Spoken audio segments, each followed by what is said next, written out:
We remember those lost to COVID-19, this novel coronavirus, and those who are still recovering. We also remember the late Heather Heyer of the Charlottesville protest. Moral courage calls the bold to arise in moments of chaos. As COVID-19 spikes in California, Senator Kamala Harris is the vice president pick for Biden's presidential ticket. The heir apparent is the first Black woman in this space. Harris is the daughter of immigrants from Jamaica and India. In Congress, as COVID-19 surges, Harris pushes for change. Her immigrant roots are deep. Harris represents America's story. Immigrants face great struggles and successes. First and second generation immigrants are 50% of California's Fortune 500 list, reports Cal Matters.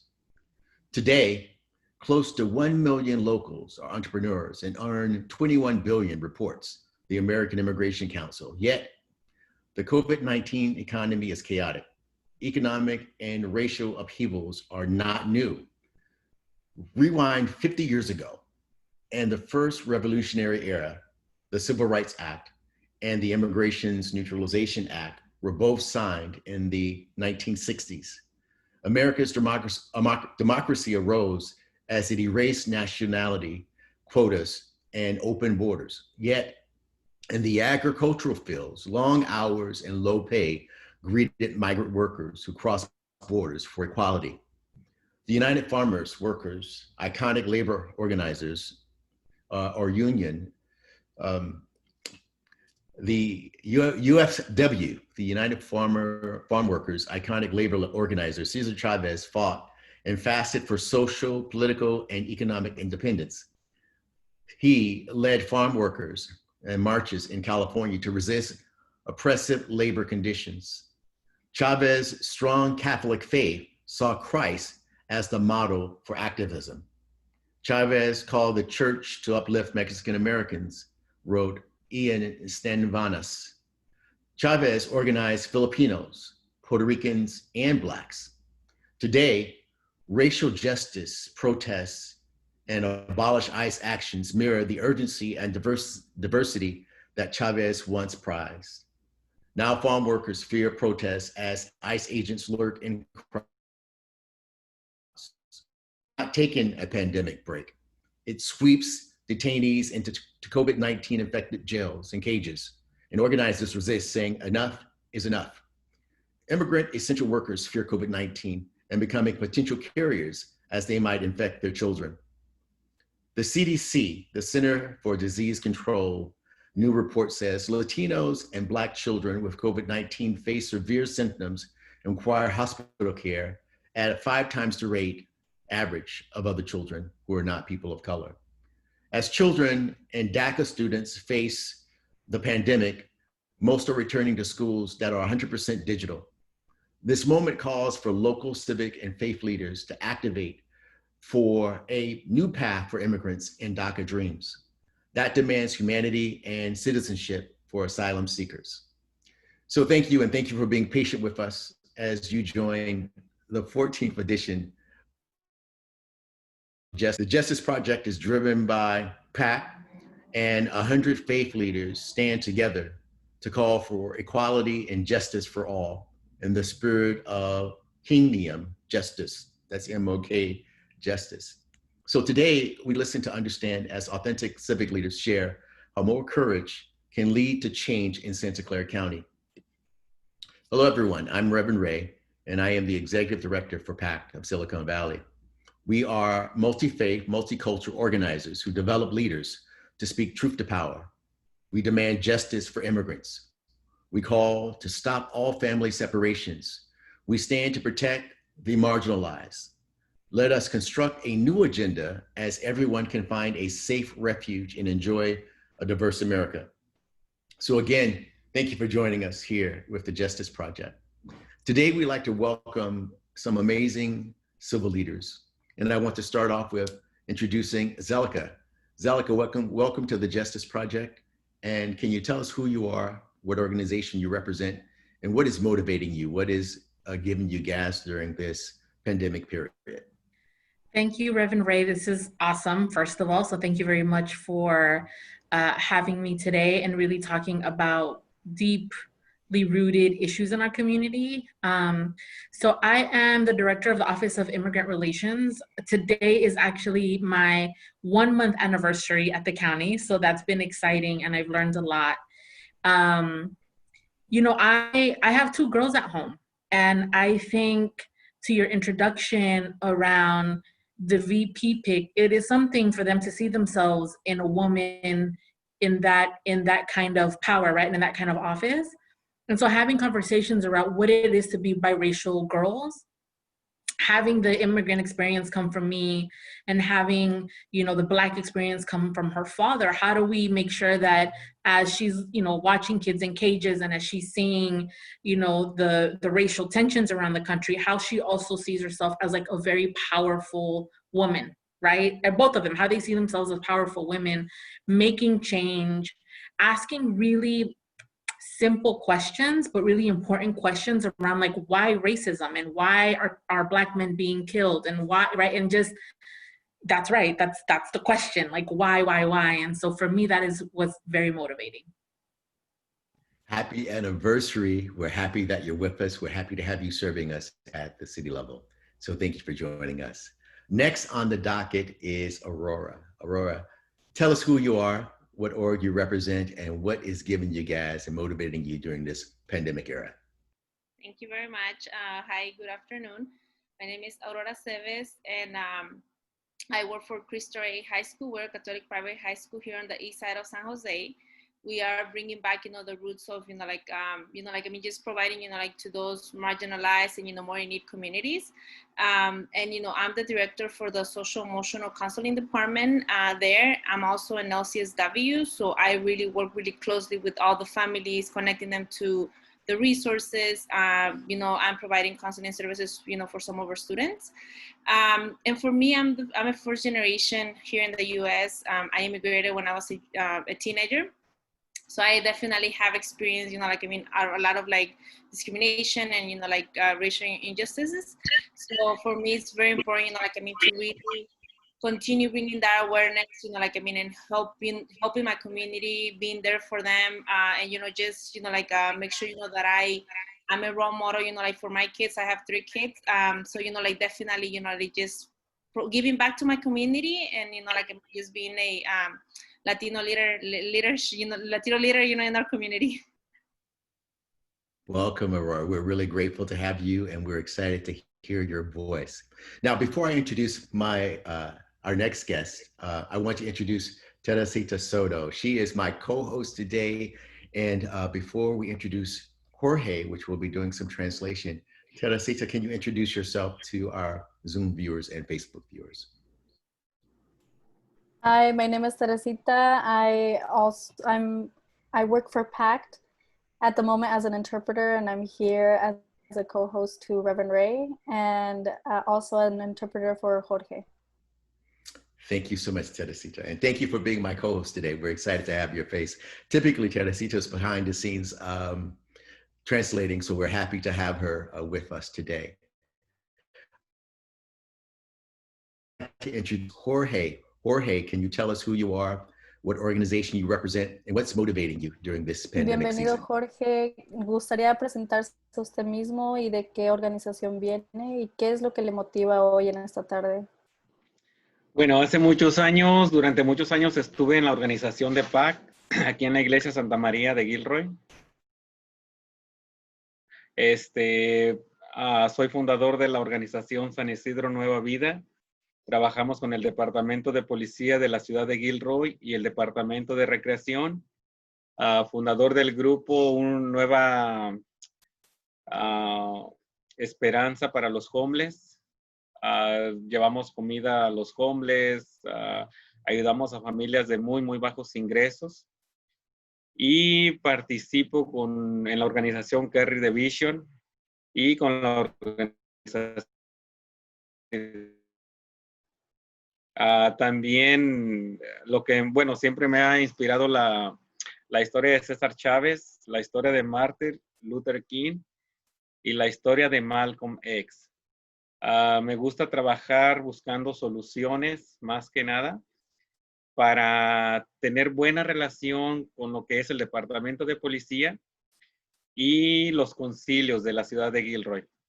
Esto para buscar soluciones al problema que hay entre el miedo que tienen muchos latinos con la policía, y trabajamos sobre organizar academias o entrenamientos que la policía da a la comunidad y donde la comunidad puede hacer todo tipo de preguntas. Creo que es todo. Muy bien, muchas gracias.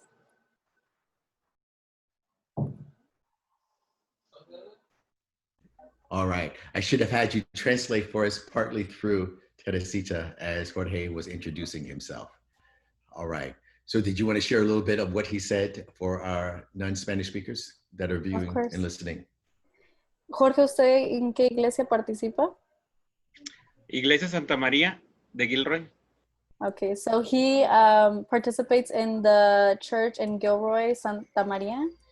And he is participating in, he volunteers in many organizations that help throughout the community.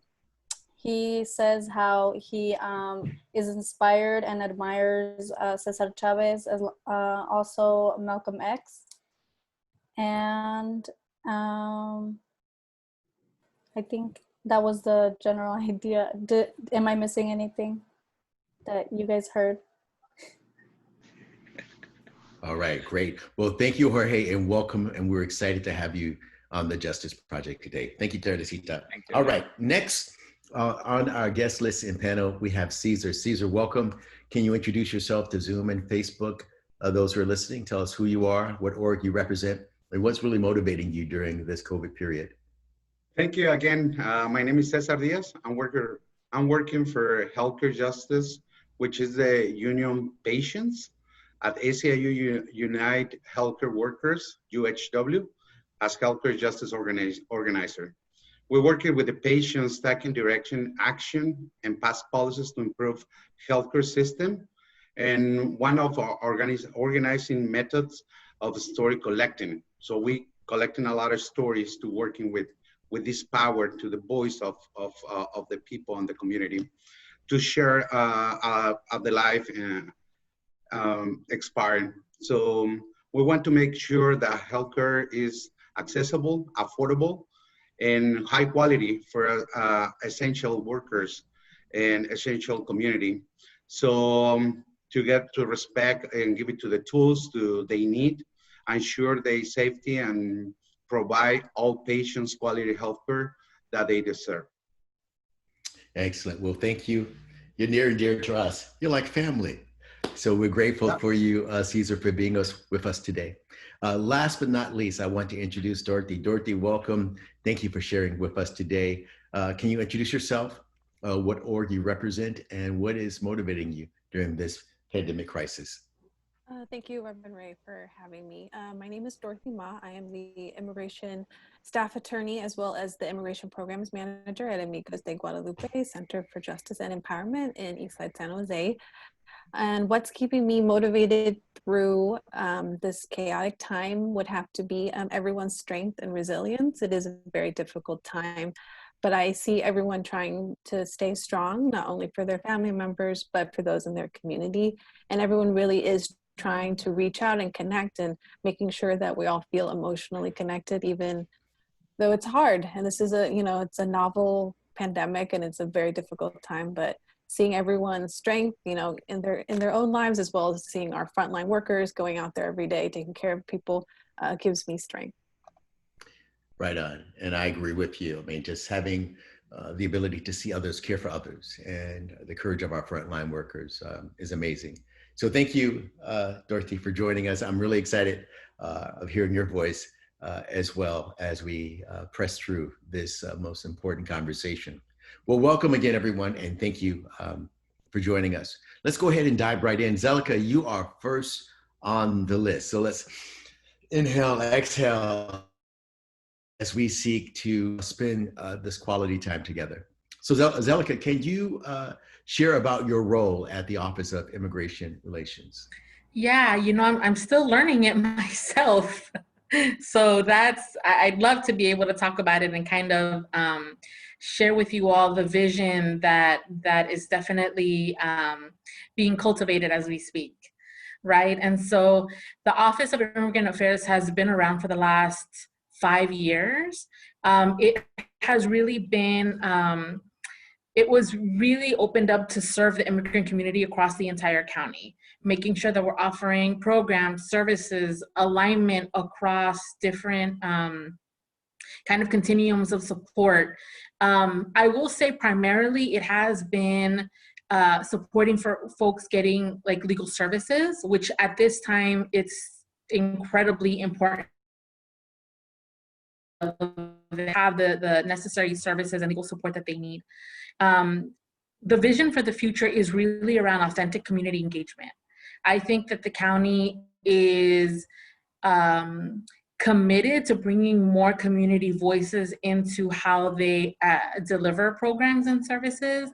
I think it's a matter of how do we break down those barriers around like having fear engaging with government, having that misconception or rightful conception sometimes, right? Perception that government doesn't want to hear what the real needs are. And I think that right now with COVID, there is a real shifting in that culture. I think more and more we understand that we have to reimagine a different way forward, and that community themselves are the ones that should lead that change and that should drive those solutions. And so for me, being in the office, it's really around how do we invest in community engagement? How do we invest in community leadership to think about several things. One, how do we support immigrants across the county, right? So we think about Gilroy, we think about the East Side, we think about Mountain View, right? How do we make sure that we're really talking about the impact of COVID right now, but then what does it look like in recovery? And then also solidarity work. Like, I think that for a really long time as the immigrant rights movement, we've talked about we need to build solidarity coalitions, alliances. And I think now we're seeing why that's more important than ever. Thank you for sharing. I mean, one of the things that you said to me, and I wrote this earlier, as I seek to build a platform of reimagining everything, policies, immigration. Something that's very important, you alluded to it, it says, don't let anyone who is oppressing you ever lay down the ground rules, right? So if there's going to be change and revolution and justice, it must come from the people who are most impacted. For I believe that platform lies the truth. Well, I'm gonna come back to you and ask you more about the OIR, but I wanna jump to Jorge and ask him a question. So Teresita, you can repeat the questions for Jorge in Spanish, but also as he is giving his response, you can give it to us a little bit at a time so that we can be in context with him. So Jorge, my first question, I have two questions for you. Can you share how you got involved with PAC in South County? And then two, what are some of the biggest challenges you are hearing immigrants facing today in your area? Entonces yo le haré dos preguntas y mientras usted va respondiendo estaré interpretando, así que tomaremos un poco de pausas. La primera pregunta es, ¿puede compartir cómo se involucró con PACT en el sur del condado? Y la segunda es, ¿cuáles son algunos de los mayores desafíos que escuchan que enfrentan los inmigrantes de hoy? Ok, me involucré, yo pienso que ya hace como cerca de 15 años, si es que no estoy mal. La organizadora que llegó que fui yo a buscar más bien, se llama Kim.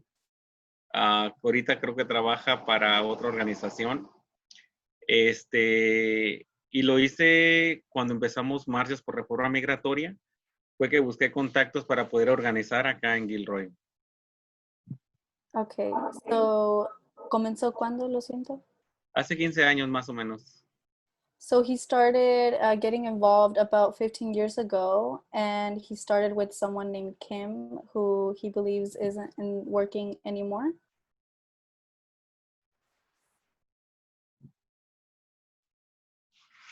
Ok, y lo que estamos batallando acá, los inmigrantes, primero, más que nada, la falta de ayuda.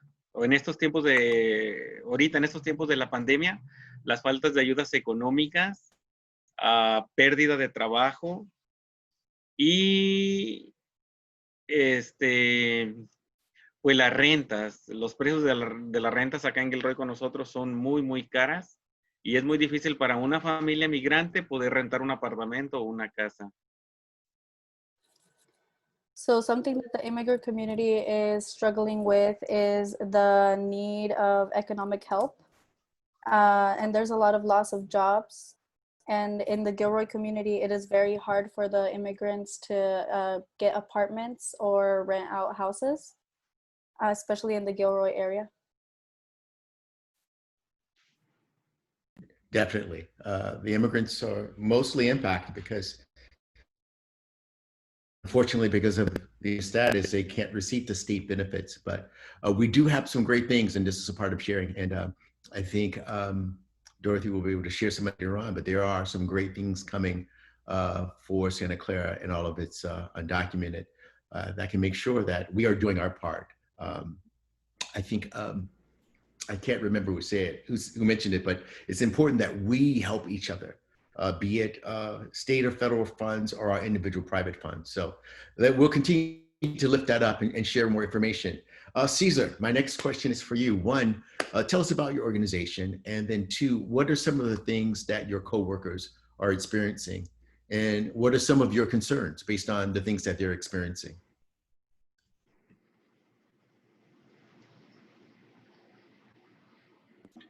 Can you hear me now?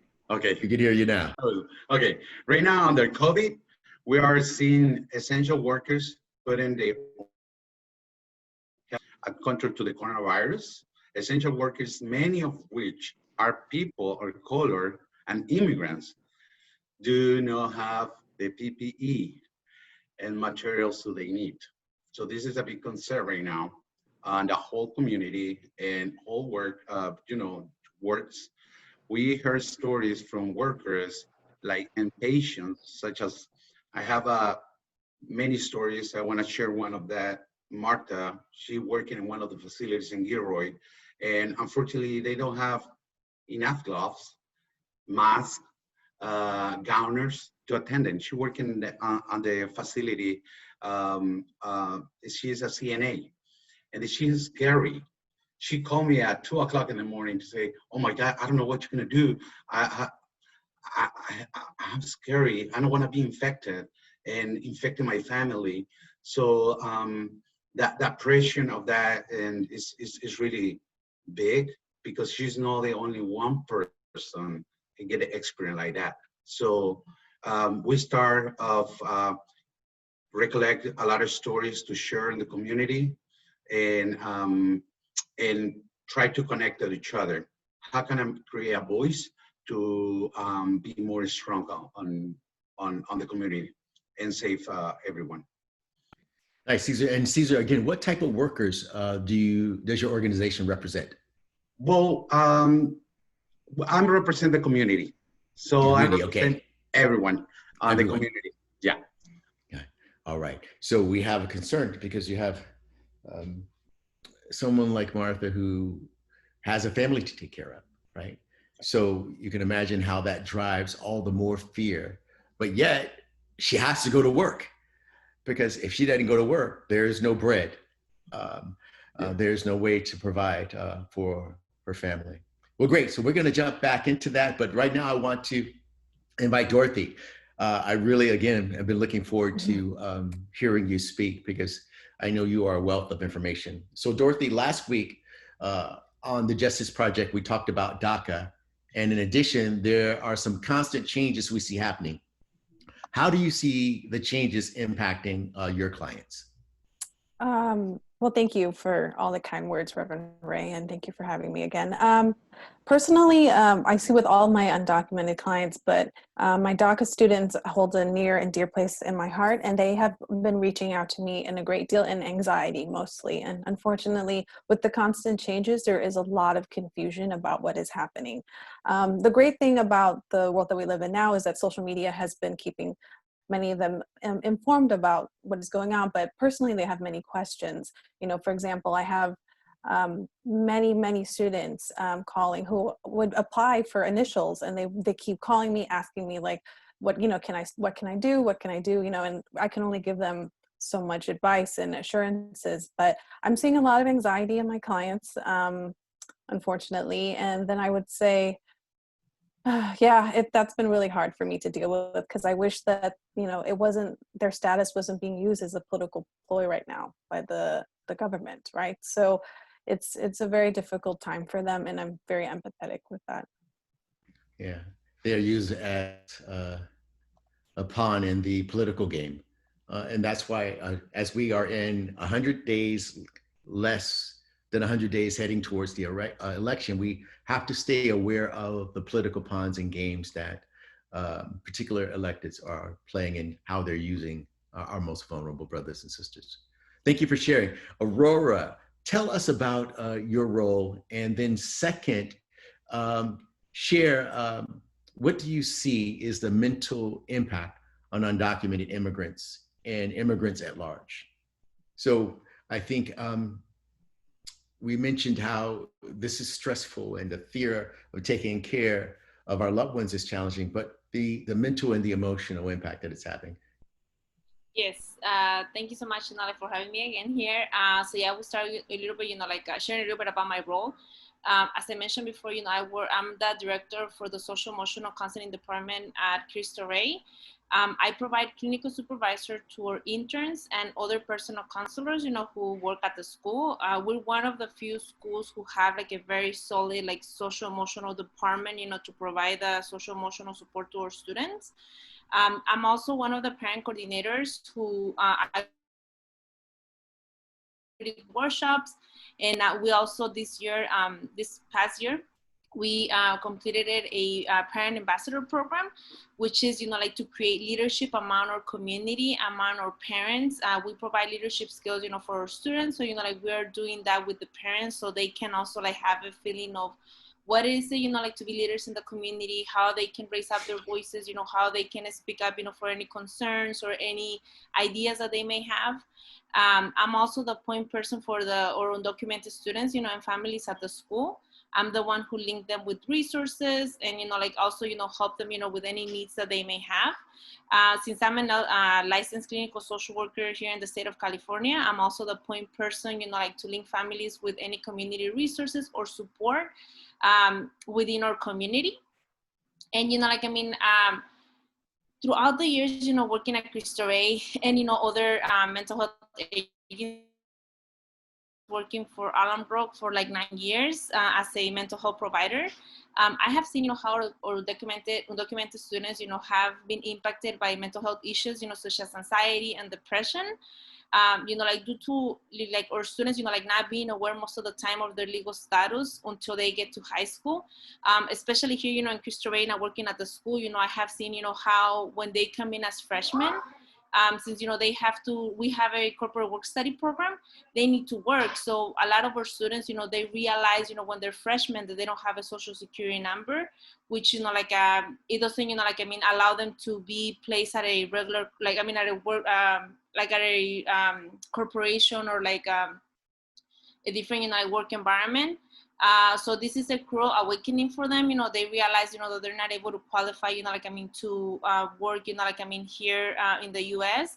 And, I also feel, that this, this is kind of the same impact, that we have in the larger, spectrum. Since most of our, these students, they come to this country at a very young age. And, a lot of the times they're not fully aware of, what their legal status is. Until, like I said, they are either through high school or once, they're getting ready to apply for colleges, scholarships, FAFSA. So it's just a very, it's a very hard, awakening call for them. So what are some of the examples of the emotional and mental impacts that you observed with your kids?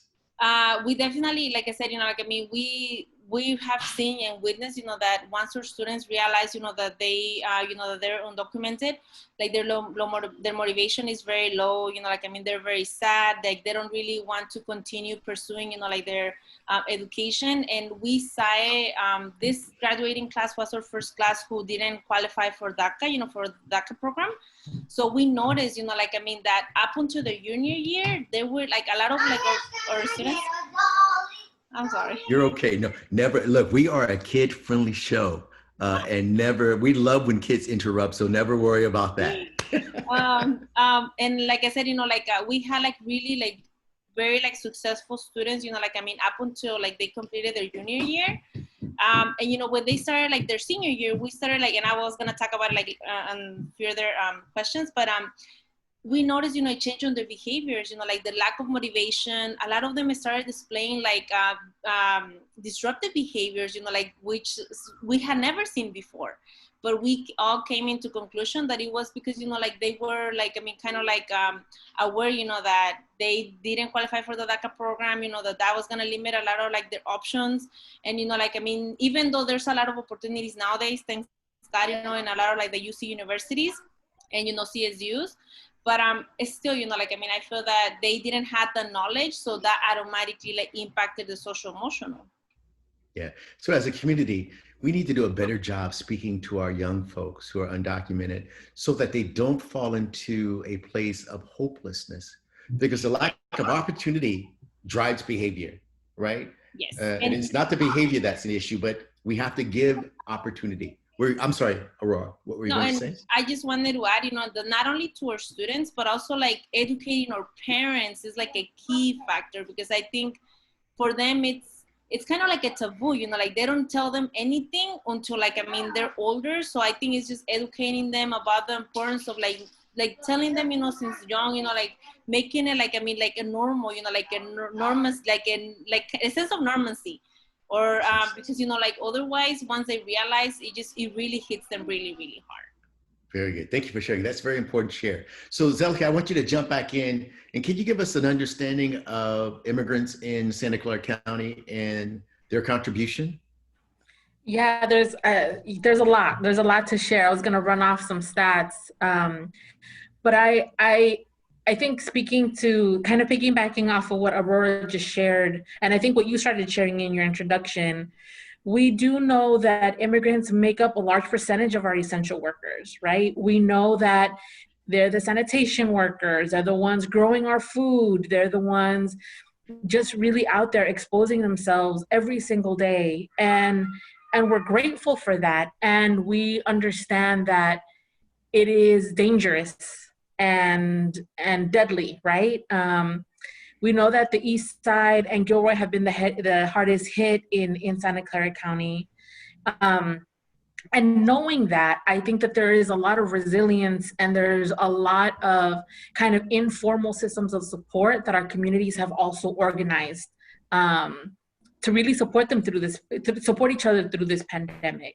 I think there's like formal structures, right? Like there's the county that's really trying to think about a continuum of support ecosystem in language, messaging, having promotoras or health workers directly on the streets, reaching the hardest to reach families. Like these are all our folks who are doing those dangerous jobs.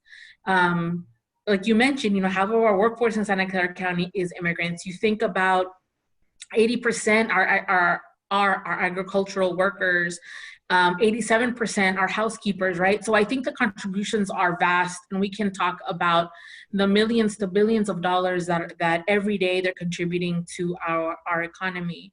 But I will also say that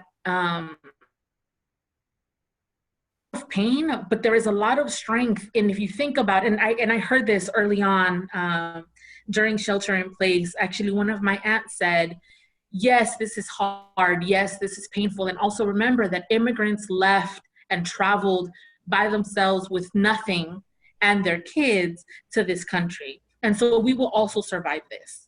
And that it is an opportunity to really think about how do we do better? How do we prepare? How do we evaluate our work, our collective work, our impact? What have we done to actually support our families during this pandemic? Like what in the foundation that we've built over time have we done to support families during this pandemic? And what in what we're doing now is gonna support families for the long haul, because we know this isn't gonna end very soon. And so I also, I just wanted to point out that, yes, I think that there's a lot of suffering, that there's a lot of pain, distance learning is a whole host of other things that is bringing up for our families.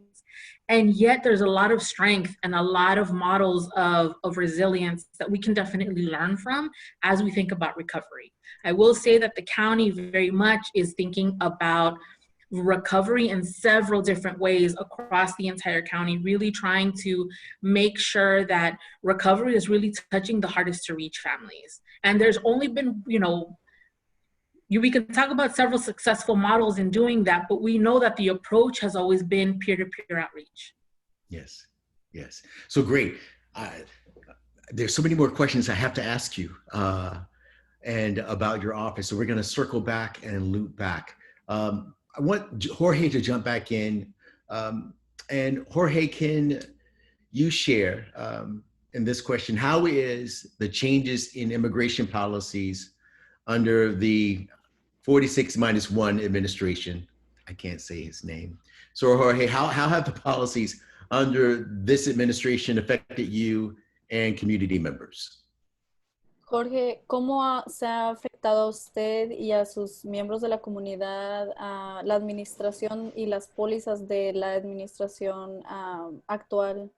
¿Cómo la han afectado a usted y a su comunidad? Ok, mira, ahorita, bueno, con nosotros en la comunidad, especialmente la comunidad inmigrante, pero especialmente los jóvenes, estoy hablando de jóvenes de high school, son los que están ahorita un poquito más rebelados en contra de la administración de Donald Trump. Nuestra gente, especialmente los que trabajan en el campo, trabajan limpiando casas, ellos lo único que quieren es una reforma migratoria, pero no están tan involucrados ahorita. Ellos están muy pasivos, nuestra gente en Gilroy. Claro, no hemos organizado tampoco un movimiento como para despertarlos, ni una propaganda, pero los jóvenes a través del internet, de sus aplicaciones, TikTok, Instagram, mandan mucho mensaje anti-Trump.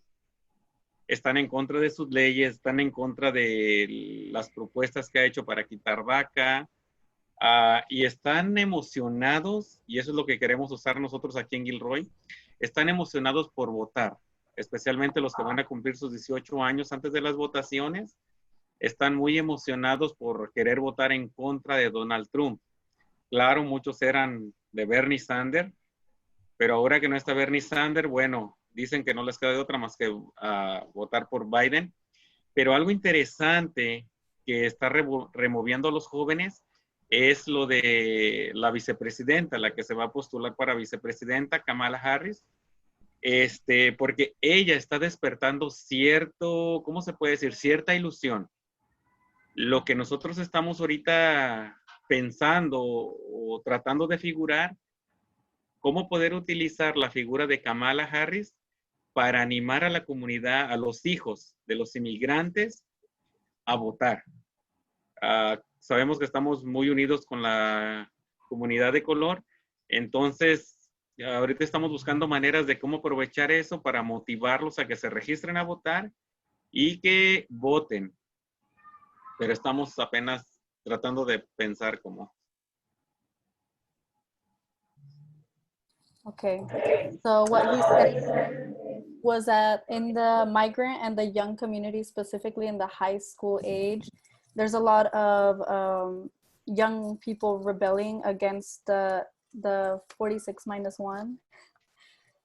And we see that the workers in the fields and people who are working and in the minority groups, they want policies, but they're not as involved. They want more change, but nothing has been done to call them out and like involve them more into the communities.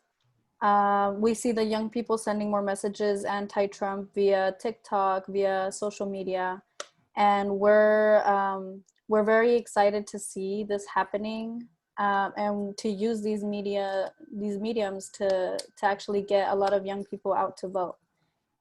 We know they are excited about the VP for Joe Biden, and we're trying to see how we can use that hope that she is giving to the community as a figure of our colored community into getting them to vote. That's a great that we have is no permanent enemies, no permanent allies, only permanent interests. So regardless of who's in office, we're going to hold them accountable to do the right thing for our immigrant and DACA brothers and sisters. So thank you for sharing from a ground up hearing of what you're experiencing.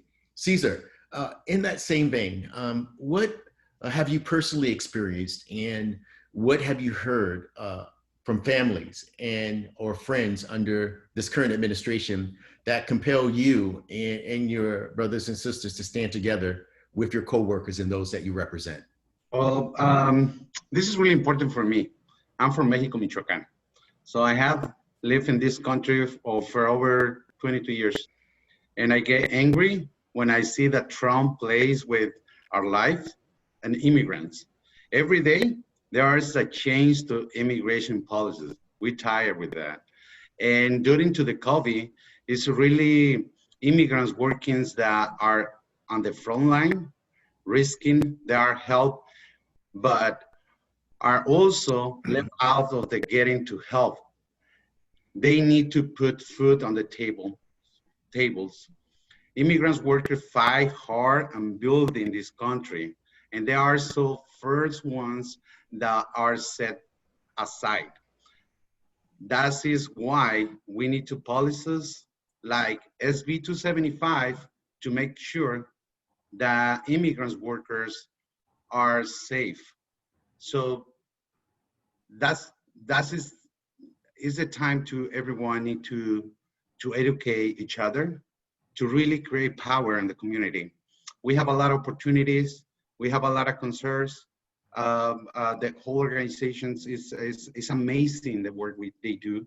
So we need to start believing our power, our voice, how strong we are, and create connections of communities and move forward.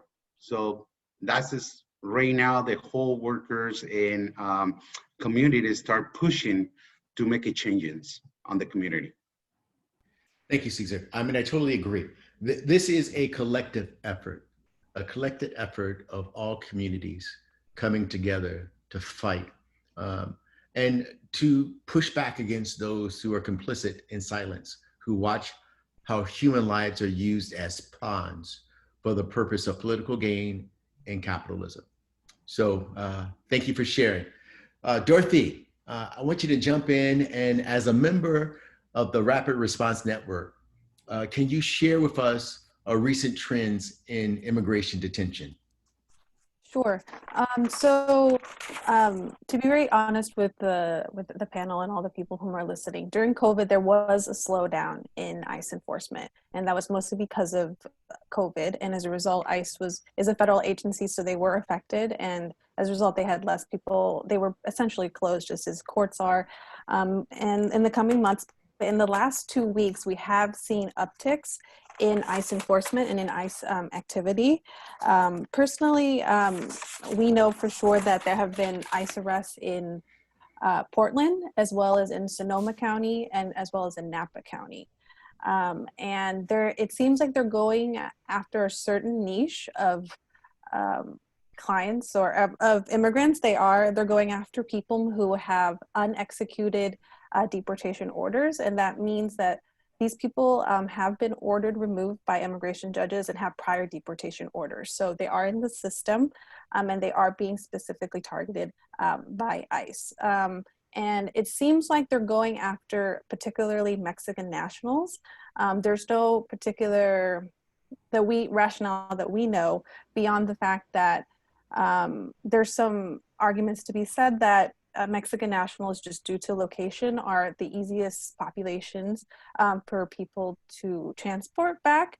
And in light of COVID and in light of the many successful court decisions that we've had where ICE detainees have been released because of the conditions in detention centers, it's actually harder for ICE to put many people back, to put them into detention. So as a result, what they're doing is trying to just transport them back to Mexico.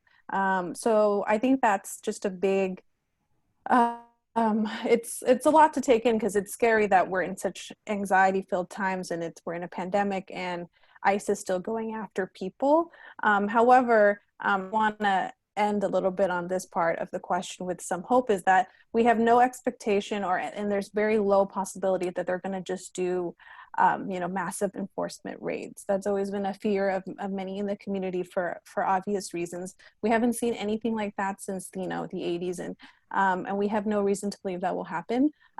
They are going specifically after people whom are in the system whom have deportation orders. So it still means that you have to be vigilant for your neighbors, like inform them about Rapid Response Network and, be an ally. But we should still, as, immigrants and as all community members, still feel comfortable living our lives, because they're not going to be doing anything like DMV checkpoints or anything like that, which is often a question we get, that there's no reason to believe that will be the next evolution of anything, of any sort of enforcement.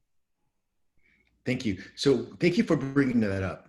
It is very important for our undocumented brothers and sisters to complete their census. Can you give them our undocumented brothers and sisters, a sense of security as door knocking this week has continued in the most uncounted areas? What can you say to our undocumented to give them courage to fill out the census if someone does knock on the door? What can we say, Dorothy, to help them out in that situation? Well, I should say that it's very, there was a lot of confusion purposely by the Trump administration with wanting to put citizenship as a question and as a result in order to create fear. And so in order to cause immigrant communities to not respond, but be counted is, I'm sure Reverend Ray, you will know far better than I do about the subject, I think, but it's very important to be counted, right? This is how we get funding, federal funding, and is also how representation occurs for the census. In terms of census workers and ICE agents should look entirely different. ICE agents tend to look like law enforcement. They have different types of vests and colors. So census workers do not look like that at all. They have different garbs, and it's a different environment. Anything else you would like to add to that, Reverend Ray? Yeah, no, I think you hit it on the head. We just want them to, our brothers and sisters, to know that filling out the census is important. It's just as important as voting, and it's their right, like voting, particularly because the decisions from the census will be made on the immigrants and DACA's behalf based on funds that are coming to our area. So no, thank you for sharing. Let's continue to jump on. I want to jump back up to Zelica. Zelica, let me go back up to my question. There's a particular question that I wanted. What kind of support can come out of your office specific to the needs of our immigrant community? Yeah, so we are doing a lot of resource sharing, information sharing. We're making sure that it's accurate, timely, relevant, calling different resources, making sure that resources are still available for our community. So I think that's actually been a lot of our work, and just making sure that people are not just getting connected, but are actually getting the services that they need. I'll also say that right now we're seeing that immigrants really need the gamut of resources, right? Housing, health, financial, mental health, education. And so really wanting to support alignment of resources and services and programs so that we're not necessarily putting the burden on our immigrant community in navigating all of those different services, right? And then I will say, thirdly, as we get closer to November, we know that there's been a ferocious anti-immigrant sentiment the last couple of years, but we know that we're going to see more of that, right? Along with real enforcement on the ground. And so I think another big role that our office is playing and will continue to play is really uplifting the contributions of immigrants, really shifting the narrative from, criminalizing immigrants, but really shifting the narrative to really make sure that we're talking about contributions and immigrant power, and not just for immigrants, but what is the impact across the entire county for all people, right? The diversity, the richness in culture, the basic services that we get from our essential workers, right? Like, this is impacting everyone, and I think everybody's feeling it, but we really want to tell that story. Excellent. We really want to tell that story. I think Cesar said this is a exercise of listening, and we must listen to the stories of the people. And again, we cannot allow the oppressor to make the rules. So this is a new game. and we are listening, and we demand a change that has never been seen before. So just so our viewers know, if you have questions, you can put them in the chat box, and if we can get around to it, we'll ask a particular question. But Aurora, I have a specific question for you that came out of the chat box that I want to give you the opportunity to answer. It says, what kind of future medical impact can we anticipate as parents? What are some warning signs for us that our kids are struggling? So what can we do for the parents? How can we help them anticipate? And then what are some of the warning signs to let them know that their children are struggling? I went ahead and typed the answer, and I can definitely echo it. But I feel, that as parents, and especially that I'm one of them, I think just, that communication, the open communication with your children is so important. Regarding not only just immigration, racial injustices, everything, that is going on, in our political. So, that it's really important, for us to kind of open that safe space for our kids, to make sure, that they're aware, that they can come to us and, share those feelings or those uncertainty or those worry or fear feelings that they may have. I also, I cannot echo enough the importance of as parents, we know our kids better than no one else. So, always observe, their behaviors, their affects. If there's any changes, if you notice that out of the sudden they're isolating themselves more, if they're sad or their moods, are they have wave moves, they change, their attitude, or their behaviors, from sad to happy to upset.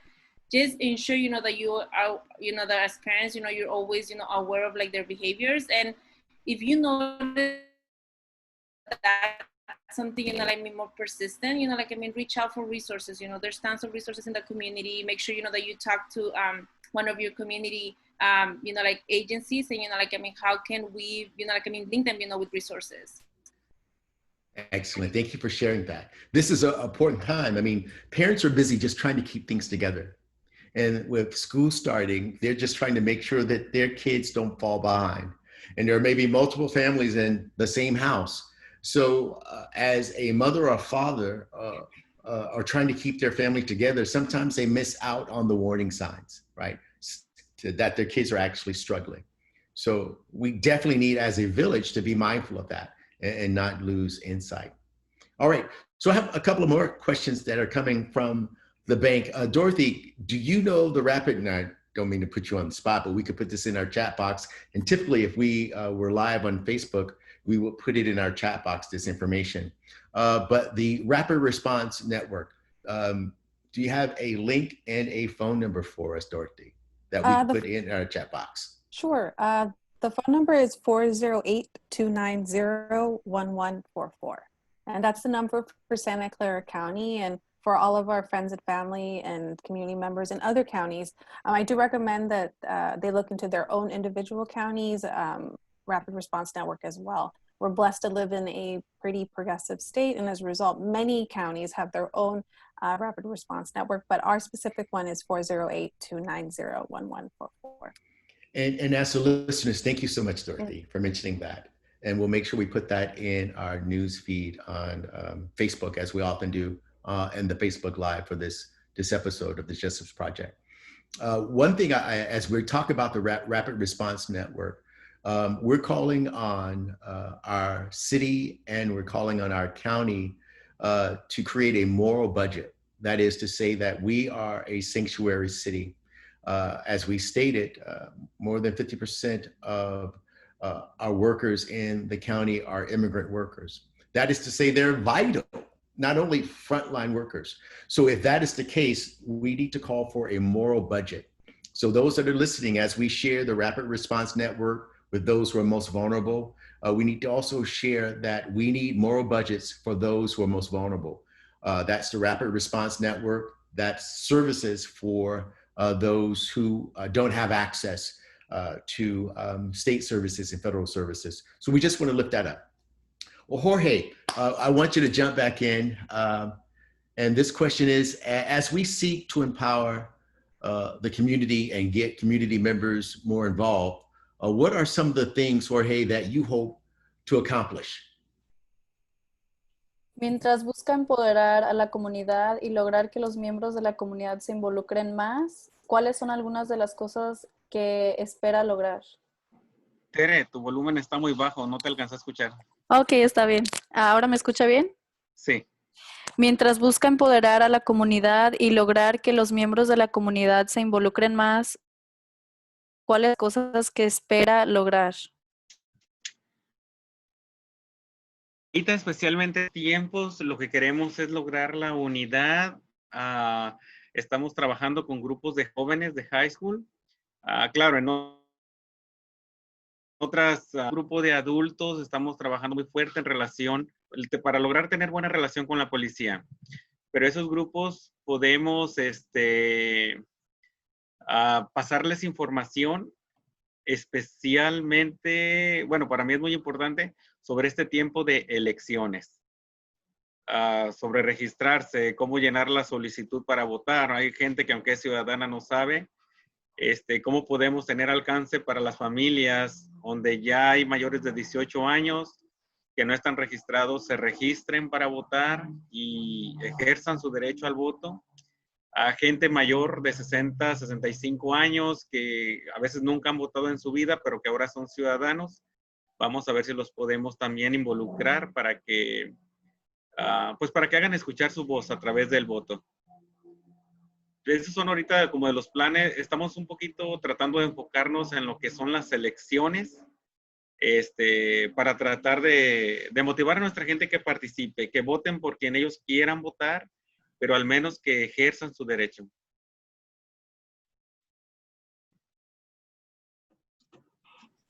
Okay. So he said was that they're looking for unity in the community, especially in the community of young people around high school. They also have groups working through the adults in relation with the police about registering people to vote, creating outreach to families who are older than 18 and are hard to reach. Also elderly people who may have not voted before but are able to vote now, so that their voices can be heard. They're also focusing this year mostly on elections and teaching people and getting people out to use their voices. Thank you much. Thank you so much, Jorge. We appreciate you sharing it. Thank you, Teresita. Cesar, I want you to jump back in. As a leader, you coming leadership of the UHW to address concerns. How are you as a leader come together to address the concerns that you mentioned? Yeah, so we are fighting. So the Senate to pass SB 275 right now. Ensure the employees providing the employees with the PPE equipment they need. So this is one of our goals right now to organizing on the community. So we also fighting for in November, we have elections. So we have the Prop 23. So we will make a dialysis clinic to have an on-site physician. Well, the patients are beginning reporting data, the dialysis relative infections of the concerns from the state health department before closing clinics, and they not discriminate against patients based on the source of payment for care. So this is, we try to protect them, and by everybody in November vote yes on Prop 23. So to protect all dialysis patients. That is one of the our campaigns that we start pushing to protect them right now. And also the SB 275. So we're working really hard to find more supporters to mobilize the SB 275 with the Senate. Yeah. Great. Thank you for sharing. They need to register. We all need to register, and we need to be aware of the propositions that you just mentioned to support. Thank you for sharing that, Cesar. Aurora, we've seen that some DACA recipients tend to disconnect from the news and from each legal decision it's being made.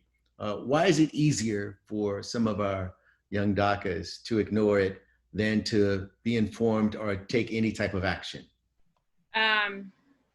Yes, well, like, I mean, I think I'm gonna bring it back a little bit about, like, I mean, how realizing, like, I mean, that you are undocumented, like it can be like a traumatic event, like, I mean, for that person. Like, I mean, it just, especially, like I said, like in this country, like, which it creates, a lot of anxiety in them and fear, which can lead to denial. So once, like, I mean, for those, who have their DACA permit, it can be very scary, to think that anything can change at any minute. And, that they can lose, like, I mean, the permit, or their privileges that they already have. So that creates, like the denial, which is a defense mechanism that your body, automatically, turns on to protect yourself from further harm. So it is, like, not that people probably don't do it on purpose, but it's their subconscious response, to protect yourself. So I do say this, from more like a mental health lens than any other thing, but it's denial is a defense mechanism. So I do notice, and I have seen it, like in some of our students, who they're not, we have some DACA recipients who are very activists, like, I mean, they're like always, fighting, like, I mean, for, like, I mean, just the rights, but we do have a community who tend to kind of, like, I mean, hold themselves, like back from it. And like I said, it's just more like, I mean, a defense mechanism, like for their own, like, I mean, it's just, like a natural response, from their body. Yeah, it's easier to kind of, I don't know if you guys are Charlie Brown's fan, but I remember Linus, he had the blanket. So it helped him avoid confrontation or anything that was dangerous. And that's kind of what we do with life. But again, as a people of community, it's necessary that we come together and have conversations and listen so that we don't have to avoid the truth, and it allows us to move forward in finding solutions. And that's why it's so important, like I said, like, I mean, to have those tough communication, those tough conversations, because, like, the more you hear it, the more you talk about it, even, like, if it's something, that is really, like, I mean, worrying, you're creating all those different anxieties, but if you're exposed to it, like, multiple times, it becomes more natural to you, and it's easier for you to, like approach the situation without having that fear. Yes, yes.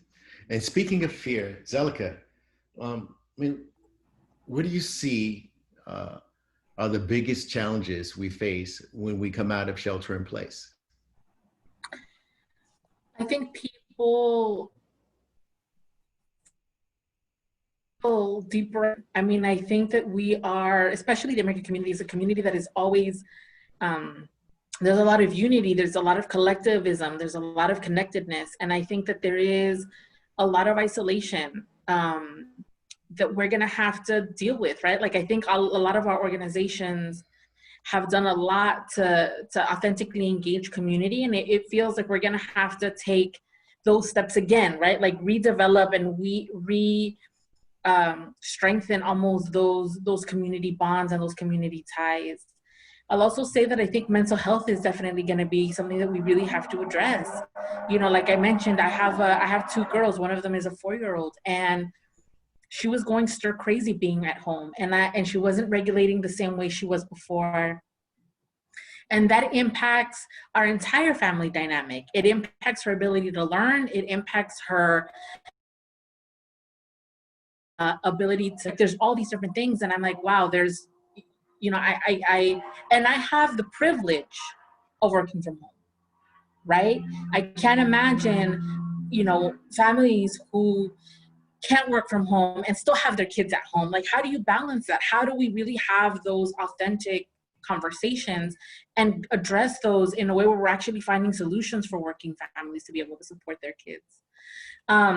And I will say, I think to Jorge's point, that civic engagement, I think a lot has been done this year to prevent and discourage our families from participating civically. I think about the citizenship question on the census, and then, now, this whole exclusion of undocumented families. And suppression of voting, right? And so I think, again, we're going to see an uptick of that. And so how are we also making sure that we're constantly delivering that message around, like, it is your right to participate civically, no matter what, right? And so, and how do we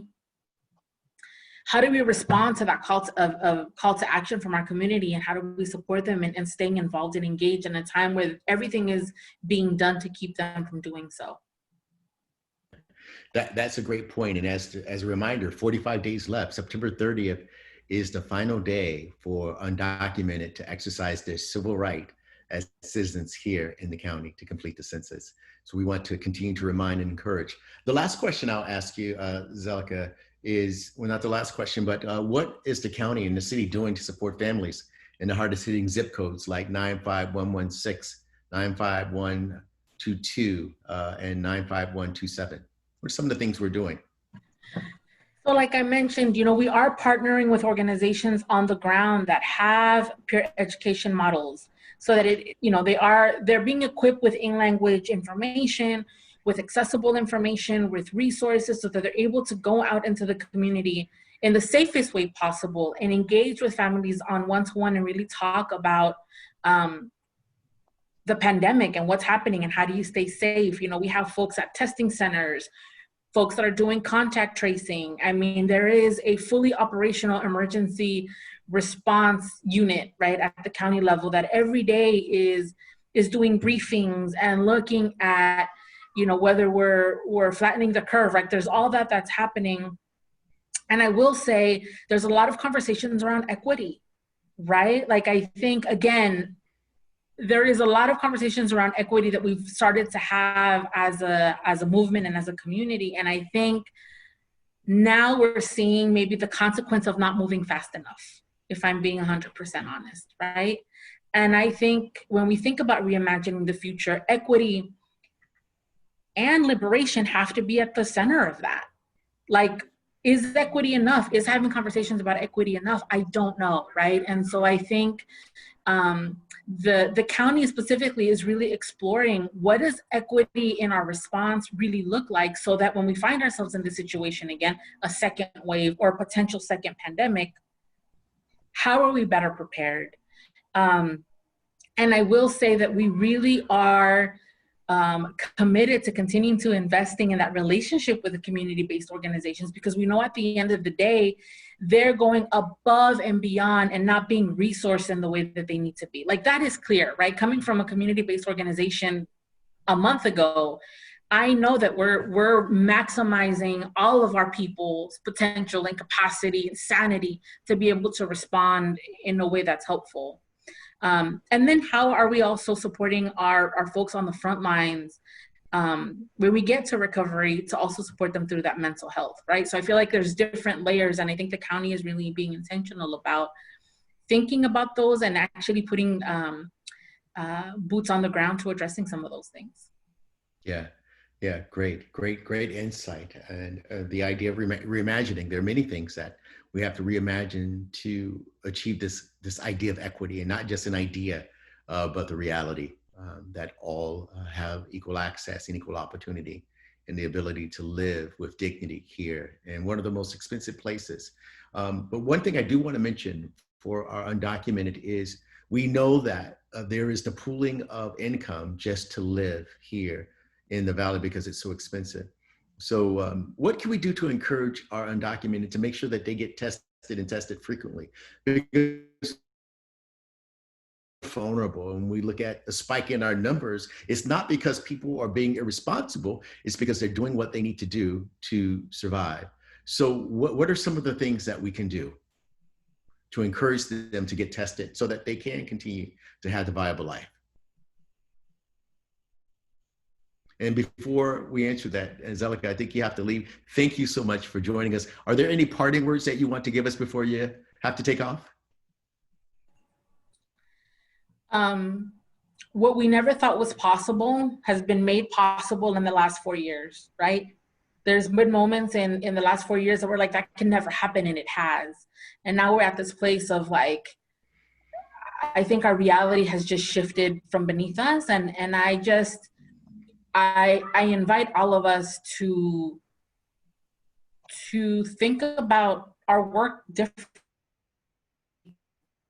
right? To really figure out how we put our community at the forefront of change. And I know that that's hard, because I think that, you know, we only know what we know, right? We only know the way that we've been working. And I just think it's a time for change for everyone, regardless of the work that you do or where you come from.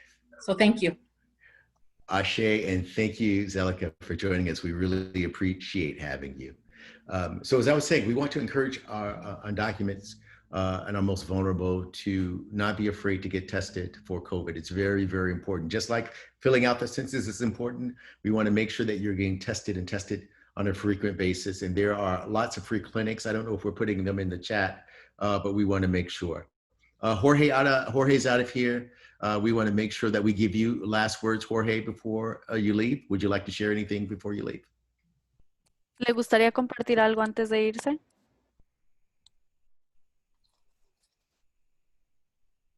Tere, no te alcanzo a escuchar. ¿Le gustaría compartir algo antes de irse? Bueno, lo único que, bueno, gracias por haberme invitado a participar con ustedes en este grupo.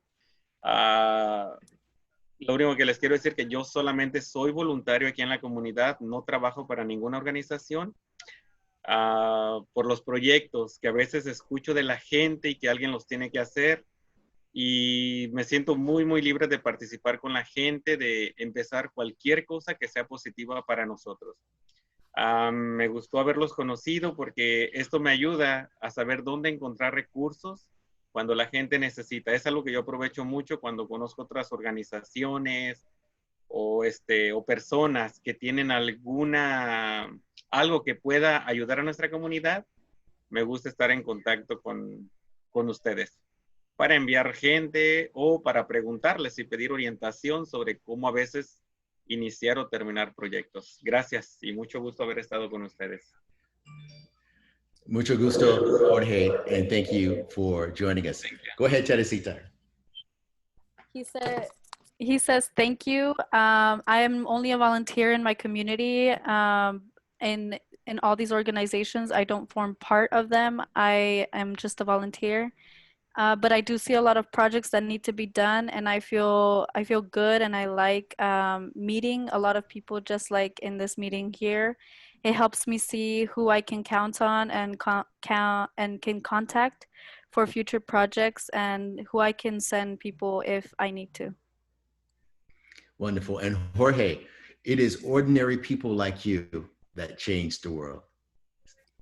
Son personas ordinarias como usted que cambian el mundo. Thank you. Okay, bye-bye. Thank you. Well, listen, we've had a good time, but I have a parting question, and it comes from our chat box, and this is for Cesar, Dorothy, and Aurora. What are some concrete action steps that we can take to show as a community how we are growing our power? So we'll start with Cesar. Cesar, go ahead and jump in, then we'll go Dorothy, and we'll end with Aurora. I'm gentleman. I would say like first bonus, but okay. No, okay. You're correct. Aurora, I have been corrected in the right way. I'm able to course correct. So Aurora, what are some concrete action steps that we can take to show as a community how we are growing our power? I think Aurora is frozen. All right, Dorothy, you're on. I think, the most obvious, is, continuing to stand with our undocumented brothers and sisters, but as an immigrant community in general, continuing to support one another. I get a lot of questions about, at least for immigration, is how can I help? And, there's a lot of community-based organizations here where if you're able to help, like in any small capacity, would make a big, big difference. You would be very, very surprised to learn how much, like an hour or 2 hours that you could donate a week, translating. Like Teresita works, but her Spanish is phenomenal, right? So like how that could bridge the gap for someone like me who speaks limited Spanish, but has immigration knowledge that I would like to help. And of course, a Rapid Response Network is always looking for volunteers, to take part in any way that you can, in whatever your interest is, whether it's outreach, being a responder, being, all that kind of. But I also, like, on a more grand scheme, because of to go with DACA and everything, there is legislation pending in Congress right now, the American Dream and Promise Act of 2019 that has passed the House, that would give conditional residency status and then actual residency status to our DACA dreamers. And not only DACA, but it expands it broadly to give it to many of our younger brothers and sisters who didn't qualify for DACA. So that's passed, and that's just sitting in the Senate being held up right now by Mitch McConnell. So I think this goes back to what we've been talking about, and what Jorge has been talking about greatly, is that voting, I mean, that matters, right? If we could change the Congress, we could get laws like that passed. And I would say, just on another deeper level, is that we have to stay united in the front, right? I think this is just one piece of the puzzle for our undocumented brothers and sisters. And this is one, there's a million undocumented people in this country. And this helps, obviously, one great pool of them, right? But we don't want anyone left behind. And as a movement, we have to keep moving forward and supporting each other until we all can get status. And I think that's very important. Thank you, Dorothy. And as Dorothy mentioned, this bill is just sitting on the Senate floor, Dorothy. So what do we need to do? On my phone is an app called 5 Calls. 5 Calls allows you to identify who your representatives are, and you can write them. So download on your iPhone, your Android, 5-star, so that you can learn how to write and say, hey, you need to move on this DACA bill. It needs to move from being on the floor to passing into law. So thank you so much for joining us, Dorothy, and I really appreciate your insight. Last but not least, Cesar, go ahead and jump on in and give us your closing thoughts on next steps. Thank you everyone for the invitation. I'm so happy. Well, basically, I think for us right now, we start looking for more stories on the community and supporters for SB 275 and Prop 23. So right now, it's time to take action. So I want to put on the chat my personal work information that everybody can reach me. We start looking for the people, share your story, and support for the people who have a dialysis. We start looking for a lot of people here in San Jose have a dialysis to support and working together. So, and I have a little announcement. It's part of your questions. So yes, it's time to take action. So we have an action in August 25th in El Camino Medical Center and Mountain View. Everybody's coming back for this action. It's a caravan of cards. We want to mobilize the more cards available to support the SB 275 and essential workers in that hospital. So the address is 2500 Grand Road, Mountain View, California. So please enjoy with us in these actions to supporting. So you have my information. Please let me know, call me directly, and then we can coordinate in that date. So the action, and we're looking for a lot of supporters. Thank you. Thank you, Cesar, for sharing that information, and we'll make sure that we post it on our Facebook page. So again, I want to thank Cesar, Dorothy, Zelica, Jorge, and Aurora for joining us. We really appreciate your insight. I know that our listeners on Zoom and Facebook Live will enjoy the insight and information that you've shared. We just want to remind our community here in Santa Clara County that we cannot do this alone, that our undocumented brothers and sisters, our DACA, our dreamers, they need us to be by their side. As Martin Luther King said, none of us free. If one is not free, none of us are free. So we must make sure that we fight from a moral perspective and with courage for our brothers and sisters. So I want to say thank you. As a reminder, as we close out, 1, as was mentioned, make sure you register to vote. 2, documented or undocumented, September 30th is the last day to complete the census. Leave here and ask at least 10 people if they have completed their census, whether they are documented or undocumented. 3, we say, learn about the Rapid Response Network. Know the number, share the number, ask the county and the city for a moral budget relational to funding the Rapid Response Network so that our most vulnerable, 50% of our workers here in Santa Clara County are protected. Don't forget about Proposition 15 and 16. If you don't know what they are schools and communities first, and also the reversal of the affirmative action program.